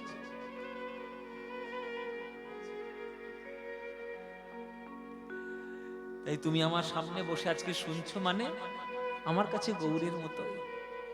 যাও শ্রীনিবাস, জীবন ধন্য হয়ে যাবে, একবার হরিদাস ঠাকুরের সমাধিতে প্রণাম করে এসো।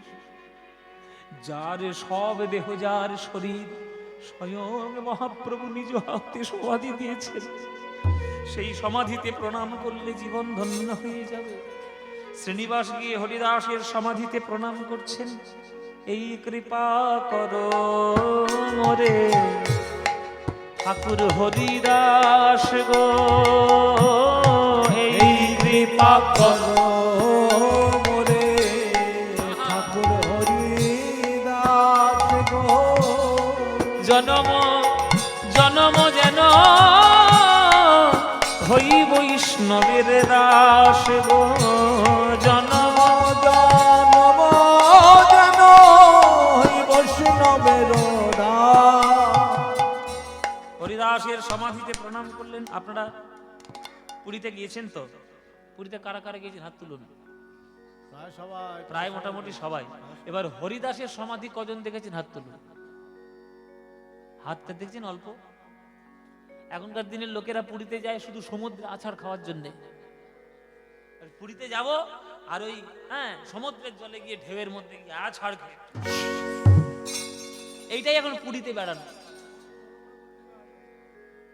হরিদাসের সমাধি স্বর্গদ্বার শ্মশানের কাছাকাছি, দর্শন করতে হবে না? আমরা এই যে ফলের নির্যাসটাকে খাই, আদ্যপান্ত ফলটাকে খাই না। ওই জন্যই আমাদের এই দশা বাবা। ফলের জুস করে খাচ্ছেন, জুস খাবেন না, গোটা ফল খেয়ে নিন। গোটা ফল যেটা আনন্দ দেবে, জুস কখন আনন্দ দেবে না।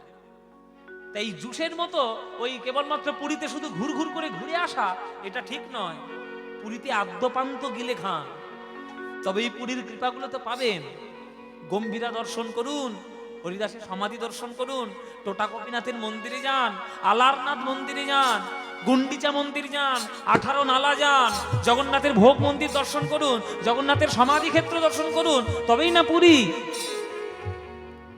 ওই উপরে উপরে কিছু হবে না, সব ভেতরে প্রবেশ করতে হবে। ভেতরে প্রবেশ করুন। বাড়িতে ফিরে এলো শ্রীনিবাস। গঙ্গাধর বলছে, ফিরলি কেন বাবা? সংসারে তো আর তোমার জায়গা নেই। যে একবার গৌর প্রেমে ধন্য হয়েছে তার আবার সংসার কি? সংসারের মধ্যে শুধু তুমি কলুষতা পাবে, আর বৃন্দাবনে গেলে তুমি রাধা গোবিন্দের প্রেম কুড়িয়ে পাবে। এখানে তোমার কাজ নাই, যাও তুমি বৃন্দাবনে যাও। বৃন্দাবনে চলেছে আজ শ্রীনিবাস, গোঠের রাখাল বলে দে রে। গাইবো না বন্ধ করবো? শুনবে? বৃন্দাবনে যাওয়ার গান, বাঙালিদের গান। আমি ওই জন্য বলেছি প্রথমে, মায়েরা একটু বাঙালি হন, বাঙালি হন। এখন বাঙালিদের বিয়েতে এখন বাঙালি হয় না, কোথায় সব মেহেন্দি হচ্ছে, গায়ে হলদি হচ্ছে। এখন হলদি রসম বলে, এখন গায়ে হলুদ কেউ বলে না, হলদি রসম। বিয়ে সবাই হলদি রসম হচ্ছে, হাতে মেহেন্দি হচ্ছে। বাঙালি হন, বাঙালি হন। বাঙালি হয়ে বাঙালিদের গান শোনার চেষ্টা করুন। বৃন্দাবনে যখন বাঙালিরা যায়, তখন কাজী নজরুল ইসলামের অসাধারণ এই রচনাটা গাইতে গাইতে যায়। চলুন আমরাও তো সেটা একটু শুনে শুনে আমরাও বৃন্দাবন যাই। গোঠের রাখাল বলে দে রে, কোথায় বৃন্দাবন? রাখাল রাজা গোপাল আমার খেলে অনুক্ষণ, কোথায় বৃন্দাবন? গোঠের রাখাল বলে দে রে, কোথায় বৃন্দাবন? রাখাল রাজা গোপাল খেলে অনুক্ষণ, কোথায় বৃন্দাবন? দিনে রাতে মিলন বসে, চাঁদ হাসে রে চাঁদের পাশে। দিনে রাতে মিলন বসে, চাঁদ হাসে রে চাঁদের পাশে। যেথা পথের ধুলায় ছড়িয়ে আছে, পথের ধুলায় ছড়িয়ে আছে, শ্রী হরিচন্দন কোথায় বৃন্দাবন, গোঠের রাখাল বলে রে কোথায় বৃন্দাবন, রাখাল রাজা গোপাল আমার কোথায় বৃন্দাবন? যেথা কৃষ্ণ নামের ঢে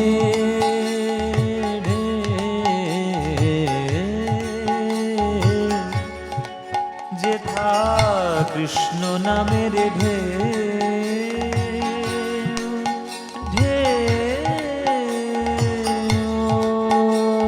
ওঠে রে, সুনীল যমুনায় তমাল বনে আজ তনুর নূপুর শোনা যায় গো, নূপুর শোনা যায়।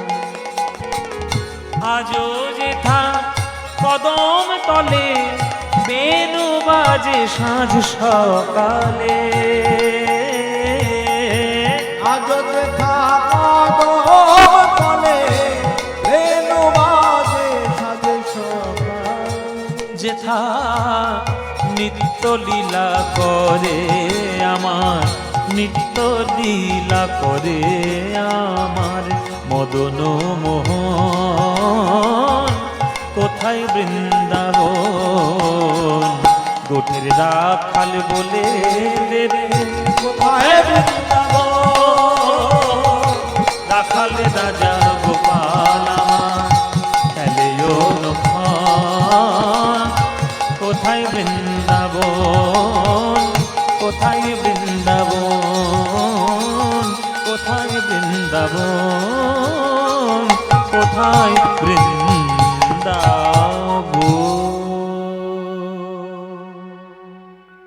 সবাই বলুন বৃন্দাবন ধাম কি, বৃন্দাবন ধাম কি, বৃন্দাবন ধাম কি। বলুন শ্রীমতী রাধা রানী কি, শ্রীমতী রাধা রানী की, श्रीमती राधा रानी की। बोलो प्रेम से राधे राधे, राधे राधे, बोलो राधे राधे।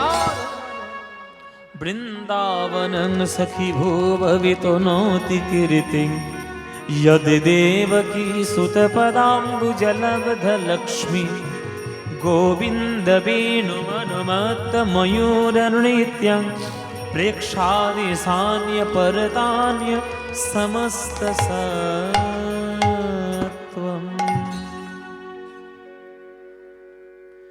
ষড় গোস্বামীর এক গোস্বামী তখন বাস করত বৃন্দাবনে।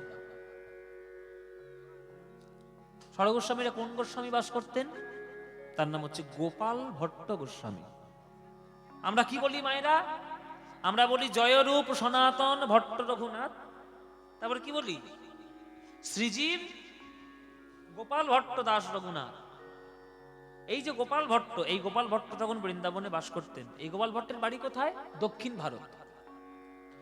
শ্রীরঙ্গম মন্দির, বিষ্ণু মন্দিরে যখন মহাপ্রভু চাতুর্মাস্য ব্রত করেছিলেন, তখন সেই শ্রীরঙ্গম মন্দিরের যিনি সেবায়িত ছিলেন তার নাম বেঙ্কট ভট্ট। কি বললাম মায়েরা? বেঙ্কট ভট্ট। সেই বেঙ্কট ভট্টের পুত্র হচ্ছে গোপাল ভট্ট। তখন গোপাল ভট্ট শিশু, বাচ্চা, কিশোর, তখন মহাপ্রভু গিয়েছেন। এবার তো এই সেবার পরিচালনার জন্য সেবার দায়িত্বে ছিলেন গোপাল ভট্ট। তার সেবায় প্রসন্ন হয়ে মহাপ্রভু তাকে আশীর্বাদ করেছিল যে তোকে দক্ষিণ ভারতের সকল শাস্ত্র পড়ে, ওরে গোপাল, তোকে বৃন্দাবন যেতে হবে, বৃন্দাবনে শাস্ত্র রচনা করতে হবে। কেননা দক্ষিণ ভারতে যত শাস্ত্র আছে তত উত্তর ভারতে নেই, সেইগুলো তোকে আনতে হবে। তাই সেই দক্ষিণ ভারতের শাস্ত্র মন্থন করে তখন গোপাল ভট্ট একটা গ্রন্থ রচনা করেছিল। সেই গ্রন্থটার নাম হচ্ছে শ্রী শ্রী হরি ভক্তি বিলাস। এই হরি ভক্তি বিলাস আমরা বাঙালিরা পেয়েছি ওই গোপাল ভট্টের জন্য। এই হরি ভক্তি বিলাস গ্রন্থ রচনা করেছিল। তিনি বৃন্দাবনে তখন থাকতেন। তা শ্রীনিবাস যেদিন প্রবেশ করবে বৃন্দাবনে, তার আগের দিন রাত্রির বেলায় মহাপ্রভু গোপাল ভট্টকে স্বপ্নাদেশ দিয়েছেন যে ওরে গোপাল, আমার শ্রীনিবাস আসছে, তুই ওকে দীক্ষাটা দিয়ে দিস। তা শ্রীনিবাস বৃন্দাবনে প্রবেশ করেছে আর গোপাল ভট্ট হাত তুলে দাঁড়িয়েই রয়েছে, এসো শ্রীনিবাস এসো, তোমাকে আমি দীক্ষা দেব বলে দাঁড়িয়ে আছি। গুরুদেব আপনি আমায় চিনলেন কি করে? বলে যাকে দেখতে অবিকল আমার গৌরাঙ্গ মহাপ্রভুর মতো তাকে আবার চিনতে কোনো অসুবিধা হয় নাকি? আমি তো এমনিই চিনে ফেলবো। আর আমার স্বয়ং মহাপ্রভু আমাকে আজ্ঞা দিয়েছেন যে তোমায় দীক্ষা দিতে হবে। তা মহাপ্রভু আগে থেকেই ব্যবস্থা করে রেখেছেন, তাকে দীক্ষা দিলেন গোপাল ভট্ট। সেই দীক্ষা নেওয়ার পর গোপাল ভট্টেরই আজ্ঞায় আমার শ্রীনিবাস গেলেন জীব গোস্বামী প্রভুপাদের কাছে শ্রীমদ্ ভাগবত শ্রবণ এবং পঠন পাঠনের জন্য। যাও, শ্রীমদ্ ভাগবত শ্রেষ্ঠ, নিম্ন গানং যথা গঙ্গা দেব মামুচ্যতে যথা বৈষ্ণবানং যথা শম্ভো পুরাণানাং বিদং তথা। মায়েরা, নদীদের মধ্যে গঙ্গা শ্রেষ্ঠ, দেবতাদের মধ্যে বিষ্ণু শ্রেষ্ঠ, বৈষ্ণবদের মধ্যে শিব ঠাকুর শ্রেষ্ঠ, আর শাস্ত্রের মধ্যে ভাগবত শ্রেষ্ঠ। এই যে বলছে বৈষ্ণব জন তো তেনে কহিয়ে যে পীড় পরায়ে জানে রে। শুধু বৈষ্ণবীয় সাজ নিলে বৈষ্ণব হওয়া যায় না। এই শিবের মন্দিরে এসে দেখো শিব ঠাকুর কেমন বৈষ্ণব। শিবের থেকে বড় বৈষ্ণব এই বিশ্বব্রহ্মাণ্ডে কেউ আছে? কেউ নেই। কত বড় বৈষ্ণব! পরের উপকারের জন্য যে নিজেকে বিলিয়ে পর্যন্ত দিতে পারে প্রাণের ভয় না করে, সেই তো প্রকৃত বৈষ্ণব। আমরা শুধু মালা তিলক নিচ্ছি আর বৈষ্ণব বললে নিজেদেরকে ঢং সাজাচ্ছি, ও করলে হবে না। বৈষ্ণব সেই হবে পীর পড়ায় জানে রে, পর দুঃখে উপকার করে যো মন অভিমানে না আয় রে। পরদুঃখে উপকার করে বেড়াবে, কিন্তু উপকারের বদলে নিজের কিছু অভিমান থাকবে না, সেই তো বৈষ্ণব। সমুদ্র মন্থনের ঘটনা শুনেছো মায়েরা? শিব ঠাকুরের মন্দিরে এসেছি, তার মহিমা একটু না বললে হয়? সমুদ্র মন্থনের ঘটনা শুনেছে তো? দেবতাদের লোভ বেড়ে গেল, অমৃতের পরে বোধহয় আরো ভালো জিনিস পাবো, ওই বেশি জিনিস কচলালে তো হয়ে যায়, সেই রকম অবস্থা আর কি। সমুদ্র মন্থন করতে করতে অমৃতের পর এক ভাণ্ড বিষ উঠল, এক ভাণ্ড বিষ। এই বিষ যখন উঠলো, কোন দেবতা ইন্দ্র, বরুণ, চন্দ্র, সূর্য কেউ এগিয়ে এলো না তাকে নিবারণ করার জন্য। কেন? ওদের কি ক্ষমতা নেই? ক্ষমতা নেই, তারা পারবে না। বিষের তীব্র দাবদাহে তারা জ্বলে যেতে লাগলো, বিশ্বব্রহ্মাণ্ড ছাড়খাড় হচ্ছে, এত তীব্র বিষ। ওই হলাহল বিষ উঠেছে, হলাধল বিষ উঠেছে, সেটা কারোর পান করার ক্ষমতা নেই, কারোর ক্ষমতা নেই। এলো কে? এলো আমার শিব ঠাকুর। শিব ঠাকুরই এলেন, নিজের জীবনের পরোয়া না করে ওই বিশ্বব্রহ্মাণ্ডকে জ্বালা দেওয়া বিষ নিজেই তিনি কণ্ঠে ধারণ করলেন। নিজে কণ্ঠে ধারণ করলে সেই কণ্ঠ হয়ে গেল নীলাভ বর্ণ। কিন্তু শিব মরল না একটাই কারণ, যেহেতু বিষটা পান করার আগে অমৃতের অংশ তার পাওয়া হয়ে গেছিল, ওই জন্য সে মরেনি। কিন্তু প্রাণের পরোয়া না করে যে জগৎবাসীকে বাঁচানোর জন্য বিষটাকে গ্রহণ করলো, সে বৈষ্ণব হবে না তো কে হবে বাবা? তাই শিব ঠাকুরের সম্পর্কে আপনাদের অনেক ভ্রান্ত ধারণা আছে। এসব ভ্রান্ত ধারণাগুলো কাটান। জেনে রাখবেন, আমাদের লোকাচারে, আমাদের লোকের রীতিনীতিতে অনেকগুলো কুসংস্কার আর অন্ধবিশ্বাস ঢুকে গেছে। আমরা শিব ঠাকুর মানেই জানি গাঁজা খেকো লোক। কেউ কোন শাস্ত্রে আপনি দেখাতে পারবেন যে শিব গাঁজা খেয়ে বেড়ায় শ্মশানে মশানে?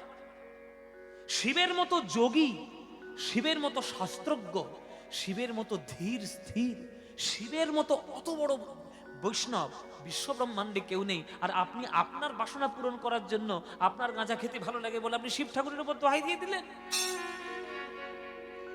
এসব উল্টো পাল্টা কাজ। নিজের কামনা বাসনা পূর্ণগুলো আমরা ভগবানের কাছে এসে করি কেন? কৃষ্ণ পরিষ্কার গীতায় বলেছে, কর্মণ্যেবধিকারস্তে মা ফলেষু কদাচন মা কর্মফল হেতুর্ভমা সঙ্গস্তানি কর্মণি। কর্ম করো, ফল তুমি পাবে, বিনা কর্মে ফল তোমাকে দেওয়া হবে না। আর আমরা আমাদের স্বভাব, আগে ফলের কথা চিন্তা করব, তারপরে আমরা কর্ম করব। খেয়ে দিয়ে কাজ নেই, সমস্ত মন্দিরে মন্দিরে সব আমরা মনের কামনা বাসনা নিয়ে আমরা মন্দিরে পুজো দিতে যাচ্ছি। আমার টাকা দাও, আমার গাড়ি দাও, আমার বাড়ি দাও, ছেলে দাও, মেয়ে দাও, এই দাও, ওই দাও। কেন? কি করতে দেবে ভগবান? শিবের অন্য কোনো কাজ নেই তোমার ওই জন্য দেওয়ার জন্য বসে আছে? তার বিশ্ব ব্রহ্মাণ্ড চালাতে হবে না? সে তোমার চাকরি দেওয়ার জন্য বসে আছে মন্দিরের মধ্যে। নিজে পড়াশোনা করবে না, পড়াশোনায় লবডঙ্কা, আর শিব ঠাকুরের কাছে এসে হত্যে দিয়ে পড়ে আছে চাকরি দাও। কেন? হাত দিয়েছে, পা দিয়েছে, মাথায় বুদ্ধি দিয়েছে, কর্ম করার ক্ষমতা দিয়েছে, নিজে অর্জন করো। শিব ঠাকুরের কাছে যদি কিছু চাইতে হয় চেয়ে নেবে, হে শিব ঠাকুর তোমার মতো ধৈর্য আমায় দাও, জ্ঞান আমায় দাও, ভক্তি আমায় দাও, প্রেম আমায় দাও, বুদ্ধি আমায় দাও, তোমার মতো বৈষ্ণবীয় স্বভাব আমায় দাও। এইগুলো চাইবেন। সব মানত টানত করে আর এই সব মন্দিরে এসে অপবিত্র করবেন না। নিজের কলুষতা যেন ভগবানকে চড়াবেন না, ভগবানের কাছে নিজের মনটাকে পবিত্র করানোর জন্য আসুন। গাঁজা খাওয়াটাও শিবের কাজ নয়, আর আপনার খাওয়ার ইচ্ছা হয়েছে বলে শিব ঠাকুরের উপর দোহাই চাপাবেন না। এই যে শিব ঠাকুরের মহিমা। নিজের মানত নিজের কাছে রাখুন। নিজের মানতগুলো ভগবানকে দিয়ে পুড়িয়ে নেওয়ার চেষ্টা করবেন না, তাতে অপরাধ হয়, আর তাতে ভগবান সম্বন্ধে আপনার কিচ্ছু জানা হয় না। আপনি শুধু একটা অন্ধকারের জগতে পড়ে থাকেন। ওই সমস্ত লোকাচারে যাবেন না। ভগবানের কাছে শুধু প্রেম ভিক্ষা করতে আসবেন, যে আমাকে প্রেম দাও, মনুষ্যত্ব দাও, বোধ দাও, বুদ্ধি দাও, জ্ঞান দাও, এগুলোই চাইবেন। আপনাদেরকে তো সৎ কথা বলার লোক নেই। নিজের কামনা বাসনার জন্য অন্য হাজার লোক আপনাকে হাজার অসুবিধার কথা বলে দেবে, সাধন ক্ষেত্র কেউ বলবে না, সঠিক পথ কেউ বলবে না। এগুলো জানবেন, জানার চেষ্টা করুন। লোকাচারের কুসংস্কার থেকে মুক্ত করুন, নিজেকে সুসংস্কারে পরিবর্তিত করুন। তাই যাও শ্রীনিবাস, গিয়ে ভাগবত পাঠ শিখিয়ে এসো শ্রী জীব গোস্বামীর কাছে। জীব গোস্বামীর থেকে ভাগবত পাঠ কেউ তোমায় ভালো শেখাতে পারবে না। জীব গোস্বামীর কাছে গেলেন শ্রীমদ্ ভাগবত শেখার জন্য। শ্রীমদ্ ভাগবত পাঠ শিখলেন, অল্প দিনের মধ্যে এত দক্ষতা লাভ করলেন, জীব গোস্বামী অত্যন্ত প্রীত হলেন যে এত কম সময়ের মধ্যে তুমি এই রকম ভাগবতের ব্যাখ্যা তুমি কি করে আনলে শ্রীনিবাস? তোমার এই ভাগবত পাঠ দেখে আমি এত প্রসন্ন হয়েছি, এত আনন্দিত হয়েছি। এতদিন তোমার নাম ছিল শ্রীনিবাস ভট্টাচার্য, আজ থেকে তোমার নাম হলো শ্রীনিবাস আচার্য। তুমি হলে শ্রীনিবাস আচার্য। যাও, বাড়ি ফিরে যাও। বৃন্দাবন থেকে আবার চলে এলেন বাংলাতে, কিন্তু চাকন দিতে গেলেন না। কোথায় এলেন? তার মামার বাড়ি ওই কাটোয়ার পাশে জাজিদ গ্রাম। জাজিদ গ্রাম আছে না, এ আপনাদের বর্ধমান, আপনারা জানবেন না তো কে জানবেন? কাটোয়া ঢোকার আগেই জাজিদ গ্রামটা পড়ে, রাস্তার পাশে বটগাছের তলায়। ওই জাজিদ গ্রামটা ছিল শ্রীনিবাসের মামার বাড়ি। সেই মামার বাড়িতে সে শ্রীনিবাস রইলেন। বিবাহ যাকে করেছিলেন তার নাম গৌরাঙ্গ প্রিয়া দেবী। গৌরাঙ্গ প্রিয়া দেবীকে বিবাহ করলেন, সংসারী হলেন। আর শ্রীমদ্ ভাগবত এবং শিষ্য এবং কীর্তন গান এই সমস্ত কিছু ভাগবতের অংশ হয়ে গেল, শ্রীনিবাসের জীবনের অংশ হয়ে গেল। এই সময় একটা ঘটনা ঘটল। কি ঘটনা? বৃন্দাবন থেকে বাবাজিরা ঠিক করলেন যে বৃন্দাবন থেকে দিল্লি বেশি দূর নয়, আর দিল্লিতে তখন শাসন করছে মুসলমান নবাবরা। কোন নবাবের মাথার পোকা নড়ে উঠবে, আর সে তখন বৈষ্ণবদের ওই শাস্ত্রগুলো পোড়ানোর জন্য বৃন্দাবনে আক্রমণ চালাবে, বৃন্দাবনের মন্দির ধ্বংস করবে, কোনো ঠিক নেই। ও মাথার ঠিক নেই তো, কোথায় কি করে ফেলবে কোনো ঠিক নেই। তা কোন নবাব, কোন কি তার কার মনে কি ইচ্ছে হবে, কোনো ব্যাপার নেই। তা আমরা যেসব শাস্ত্রগুলো রচনা করেছি সেগুলো যদি নষ্ট হয়ে যায়, তাহলে নালন্দা বিশ্ববিদ্যালয়ের মতো সমস্ত ধ্বংসাবশেষ হবে, সব ধ্বংস হয়ে যাবে। তাই এক কাজ করা হোক, মহাপ্রভুর কৃপায় যেহেতু বাংলা খানিকটা সুরক্ষিত, বৃন্দাবনের সকল শাস্ত্রগণ ওই কাঠের পেটিতে বন্দি করে বৃন্দাবন থেকে বাংলায় পাঠিয়ে দেওয়া হোক। মায়েরা, বৃন্দাবন থেকে বাবাজিরা কাঠের পেটিতে বাক্স বোঝাই করে গরুর গাড়িতে শাস্ত্র পাঠাচ্ছে বাংলাতে। আর বৃন্দাবন থেকে বাংলায় আসার মাঝখানে একটা রাজ্য পড়ে, একটা জায়গা পড়ে, সেই জায়গাটার নাম হচ্ছে বন বিষ্ণুপুর, যেটা আপনাদের পাশের জেলা বাঁকুড়া। বাঁকুড়া জেলার বিষ্ণুপুর আছে না, ওই বিষ্ণুপুরের একটা রাজা ছিল তখনকার দিনে, তার নাম হচ্ছে বীর হাম্বির রাজা। কি বললাম মায়েরা? বীর হাম্বির। এই রাজার বৈশিষ্ট্য কি? দিনের বেলায় তিনি যখন সিংহাসনে বসেন, তিনি বিরাট বড় রাজা, আর সন্ধ্যাটা পার হয়ে গেলেই তিনি ডাকাতের সর্দার। ডাকাতের সর্দার। সেই ডাকাতের সর্দার বীরহাম্বীর রাজার হাত দেখে রাজ জ্যোতিষী বলেছেন যে আপনার পশ্চিম দিক থেকে খুব ভালো রত্ন ঢুকবে, তাই সমস্ত লাঠিয়ালকে পশ্চিম দিকে পাঠিয়ে দিয়েছে, বলে যেটাই ঢুকবে সেটাই ডাকাতি করে নিয়ে আসবি। এই এ কালু, কালু, এ মদন, ওমাইরা সব ডাকা, মুখগুলো দেখে নাও। এইটা কালু। কালু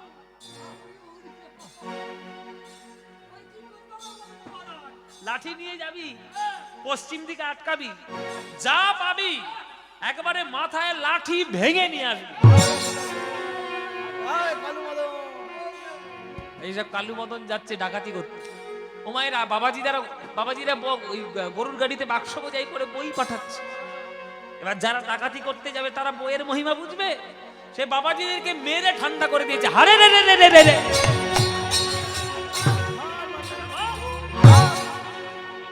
বাবাজিদেরকে মেরে ঠান্ডা করে সেই পুরো গরুর গাড়ির বোঝাই ভর্তি করা সেই কাঠের পেটি ডাকাতি করে নিয়ে চলে এলো। সকালবেলায় মহারাজের কাছে নিয়ে গেছে, মহারাজ ডাকাতি করেছি, বিরাট বড় ডাকাতি। বলছে খোল খোল, আমার চোখের সামনেই খোল, দেখ বড় বড় সোনার পাত বোধহয় লুকানো আছে। ও মায়েরা, সে কাঠের পেটি খুলে দেখে সোনার পাত কি, সব তাল পাতা ভর্তি হয়ে আছে। তখনকার দিনে তাল পাতায় লিখতো না, তাল পাতায় সব পুঁথি লিখতো, হ্যাঁ ভুজরি পড়তে পুঁথি লিখতো, সেই সব ভর্তি হয়ে আছে। রাজা বলে, তো তোরা কি ডাকাতি করতে গিয়ে কি ডাকাতি করে নিলে? আরেকটা খুলে দেখো, আরেকটা খুলে দেখো। তোমার সে আরেকটা খুলে দেখতে, সেখানেও পুঁথি ভর্তি। বলে তুই কিছুই বোঝা যাচ্ছে না।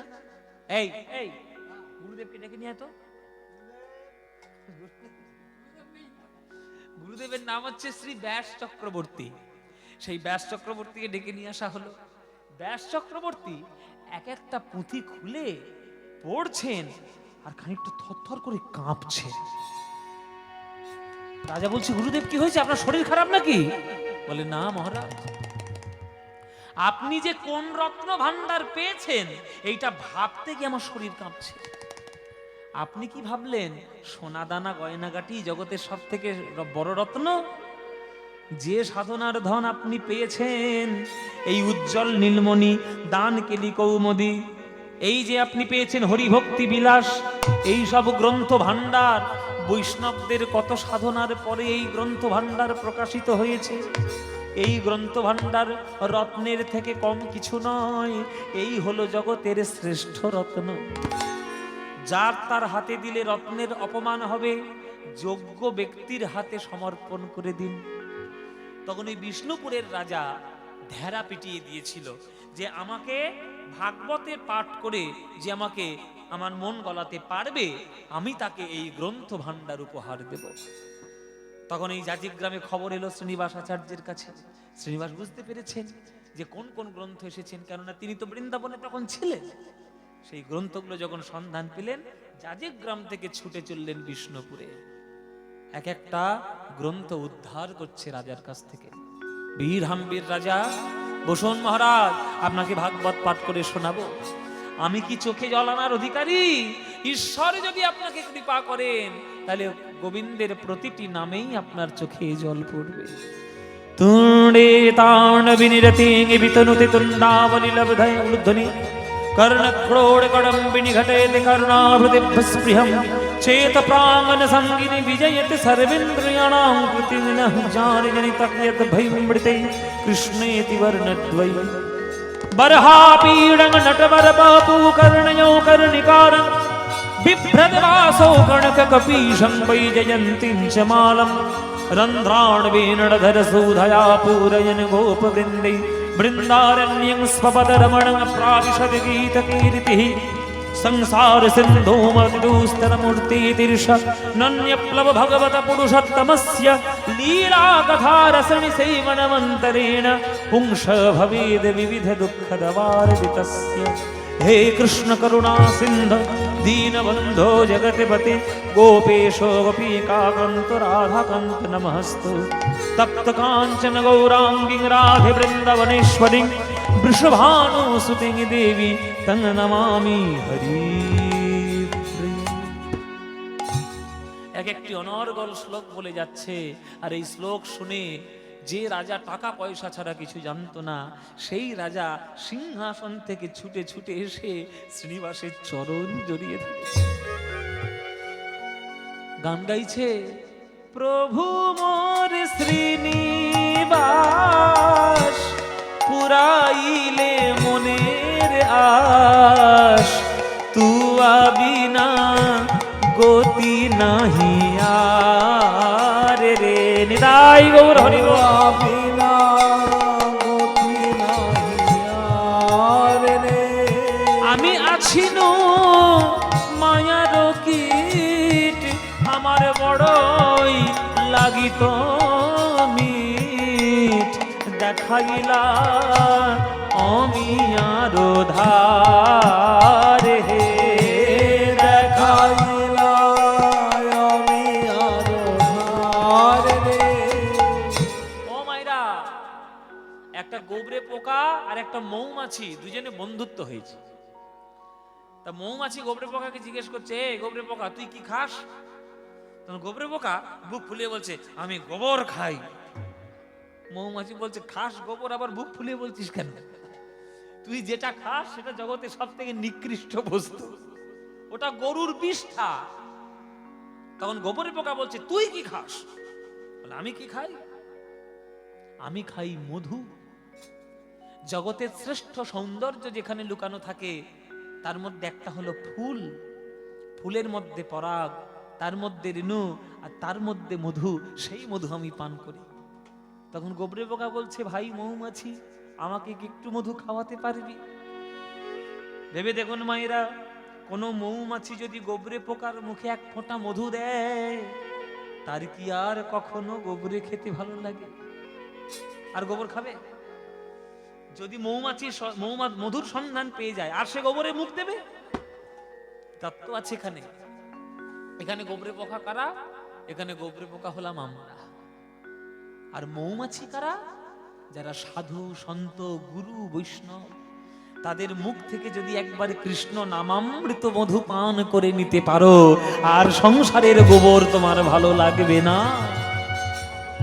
সেই কথাই বীর হাম্বীর বলছেন, আছি নো মায়ার কীট, আমার বড়ই লাগিত মিঠ, দেখাইলা অমিয়ার ধার হে, দেখাইলা আমি আরো ধার রে।